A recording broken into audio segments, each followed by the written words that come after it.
You are sitting in your car, the engine is off, and the silence is screaming at you. You don't want to go inside, not because you don't love her, but because you've started to realize that the person you're becoming inside that house is a man you no longer recognize. You are exhausted.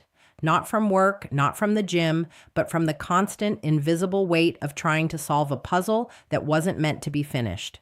The truth is, you've been hearing the warnings for months. You didn't miss them, you just renamed them. You called her inconsistency complexity. You called her disrespect passion. You called her emotional distance independence. But deep down in that place where you can't lie to yourself, your gut has been trying to pull you away, but your heart is still negotiating with a ghost. The most dangerous sound in a relationship isn't a scream, it's the sound of your own intuition being ignored. Most men lose themselves not in one dramatic explosion, but in 1,000 small compromises. You bend a little today to keep the peace. You swallow a truth tomorrow to avoid a fight. And one morning you wake up and realize you've traded your entire kingdom for a handful of ashes. If you want to keep your soul intact, you have to listen to the words she says when she thinks she's just being honest.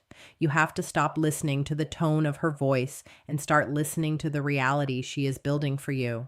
Because there are things a woman will tell you that are not just sentences, they are exit signs. And if you ignore them, you are voluntarily choosing to live in a cage. Think about the first time she looked at you and said, "I'm just not ready for anything serious right now." What did you hear? You heard a challenge. You heard a mission. You thought, if I stay consistent enough, if I provide enough, if I show her how different I am from the rest, she'll change her mind. You turned her no into a maybe, and her maybe into a fantasy. But listen to what she actually said. She told you that she wants the benefits of your presence without the responsibility of your protection. She wants your time, your attention, and your emotional labor, but she wants to keep the door unlocked in case someone else walks by. She is asking you to pay full price for a trial membership. When a woman tells you she isn't ready, she is telling you that you are a placeholder. You are the person who keeps her warm while she looks for the person she actually wants to build with. It's a fog. It's a way to keep you close enough to use, but far enough to never owe you anything. If you stay after hearing those words, you are telling her that your time has no value. You are telling her that you are willing to wait in the lobby of her life while she decides if you're even allowed in the room. Walk away. Not because you're angry, but because you are a man with a destination, and you cannot afford to sit in a waiting room that has no end. Then there's the one that stings the most, the one that feels like a compliment but functions like a death sentence. You're just too nice. You hear that and you think she's acknowledging your goodness. You think she's seeing your heart, but she isn't. When those words come out, she is telling you that you have no edge. She is telling you that your kindness is actually a lack of boundaries. She's saying that she can't feel your strength because you are so busy trying to be liked that you've forgotten how to be respected. There is a massive difference between a good man and a harmless man. A good man is a dangerous man who keeps his sword sheathed. A harmless man has no sword at all. When she says you're too nice, she is mourning the loss of the man she can lean on. She is telling you that your politeness has become a form of permission.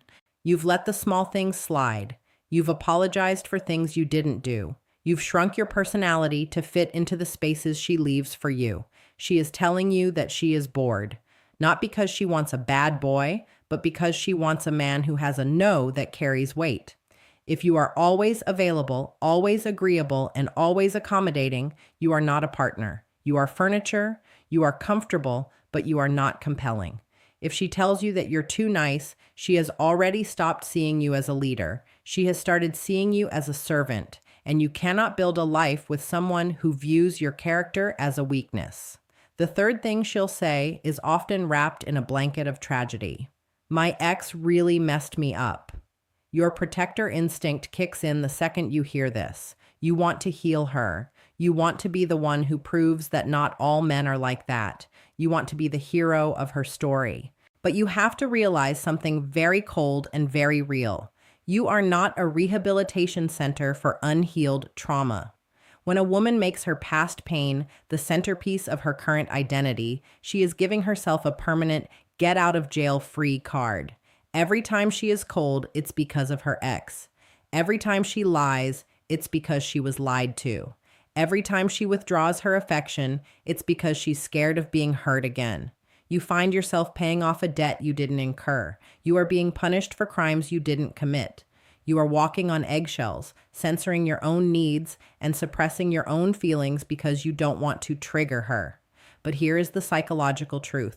If she hasn't done the work to heal, she will use her wounds as weapons. She will use her history to justify her present-day dysfunction. You cannot love someone into self-responsibility.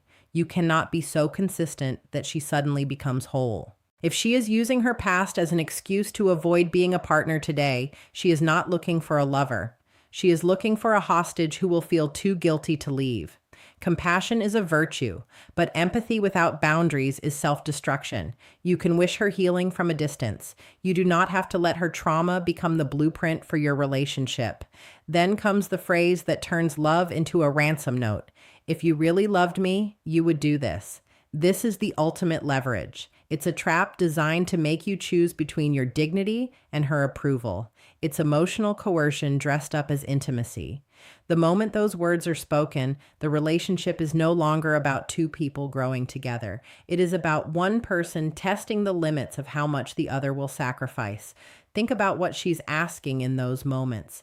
Is she asking for more communication? Is she asking for more quality time? Usually, no. Usually, she is asking you to abandon a standard, to ignore a boundary, or to prioritize her whims over your own purpose. She is asking you to prove your love by betraying yourself. Love is a bridge, not a tool for manipulation. A woman who respects you will never ask you to prove your devotion by becoming less of a man. She will never make her affection conditional on your obedience. If she uses your heart as a weapon against your head, she is not building a life with you. She is installing a remote control. The moment you start proving your love through compliance, you've lost. Because the goalposts will always move. Today it's your friends. Tomorrow it's your hobbies. Next week it's your career. Eventually, there will be nothing left of you but the parts she finds convenient. Finally, there is the brick wall, the sentence that ends all conversation and kills all growth. This is just how I am. This is the most arrogant thing a person can say in a relationship. It is a total refusal to take accountability. It is an announcement that she has stopped evolving and that any pain she causes you is your problem to deal with, not hers to fix. When she says, "This is just how I am," she is telling you that her flaws are permanent features of the landscape. She's saying that her temper, her inconsistency, or her disrespect is part of the package. And if you don't like it, you're the one who is being unreasonable. It's a way to weld her worst behaviors to her identity so that if you criticize her actions, she can claim you are rejecting her soul. Mature adults understand that a relationship requires constant adjustment. It requires the humility to say, "I see how my behavior hurt you, and I will work to change it. But this is just how I am" is the death of repair. It's a static life. It means that the problems you have today will be the same problems you have 10 years from now. Only by then, you'll be 10 years more tired. You are not a museum curator. You don't have to preserve her dysfunction just because she's labeled it as authentic. If there is no room for growth, there is no room for you. Why do men stay after hearing these things? It's the fear of the silence. It's the fear that if you walk away, you'll be alone and the world is cold. You tell yourself that a little bit of drama is the price you pay for beauty. You tell yourself that everyone has flaws. You tell yourself that maybe you're being too sensitive. But look at your hands. Are they shaking? Look at your sleep. Is it gone? Look at your work. Is your focus shattered? The cost of staying with a woman who tells you these things is not just the loss of the relationship. It is the erosion of your masculinity. You stop leading. You stop dreaming. You stop taking risks. You become a man who is constantly scanning the horizon for the next storm, trying to figure out which version of her is going to walk through the door today. You call it loyalty. The world calls it slow motion suicide. A man who cannot walk away is a man who cannot lead. If she knows that there is nothing she can say or do that will make you leave, she has no reason to respect you. And a woman cannot love a man she does moved by pity or obligation. She loves a man who has a center. She loves a man who knows his own value so clearly that he doesn't need to argue about it.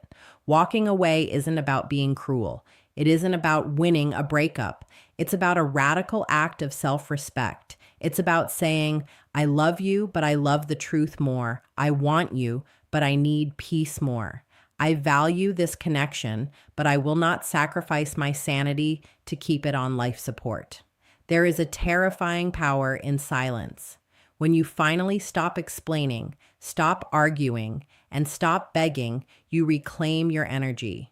You stop being the person who is always trying to fix things and start being the person who is worth fixing things for. Imagine a life where you don't have to decode every text. Imagine a life where your partner sees your kindness as a strength to be protected, not a weakness to be exploited. Imagine a life where your past is handled with care and your future is built on a foundation of mutual growth, not emotional leverage. That life exists, but you have to be willing to walk through the fire of loneliness to get to it. You have to be willing to be the bad guy in her story so that you can be the hero in your own. She might cry, she might scream, she might tell everyone you know that you're cold and heartless. Let her. Her opinion of you is not your responsibility. Your responsibility is to the man you see in the mirror. Your responsibility is to the life you haven't lived yet because you were too busy trying to save a relationship that was already dead. You are not a dumping ground for someone else's unresolved chaos. You are not a safety net for someone who refuses to fly. You are a man with a purpose, a mission, and a limited amount of time on this earth. Do not spend another minute negotiating with someone who has already shown you they don't value your peace. Do not waste another year trying to convince a woman to ready herself when she has already told you she's looking for the exit. The moment you hear these phrases, your heart will tighten, your stomach will flip. That is your soul trying to save your life. Listen to it. Turn the key. Open the door. Walk out. Do not look back to see if she's watching. Do not check your phone to see if she's calling. Just walk. Walk until the air feels clear again. Walk until the fog lifts. Walk until you remember what it feels like to breathe without permission. You are not losing a woman. You are gaining yourself. And in the end, that is the only relationship that truly matters. Because when you finally become the man who can walk away from what is not meant for him, you finally become the man who is ready for what is. You become a man of standards, a man of clarity, a man of quiet, unshakable power. And that man never has to ask for respect. He carries it with him, and the world eventually has no choice but to meet him where he stands. Your life is waiting for you outside that house. Go find it. Keep your head up, keep your heart open, but keep your boundaries like iron. You are worth the peace you are looking for. Stop letting people who don't know your value tell you what you're worth. The conversation is over. The lesson is learned. Now, let the action begin. Be silent. Be strong. Be gone.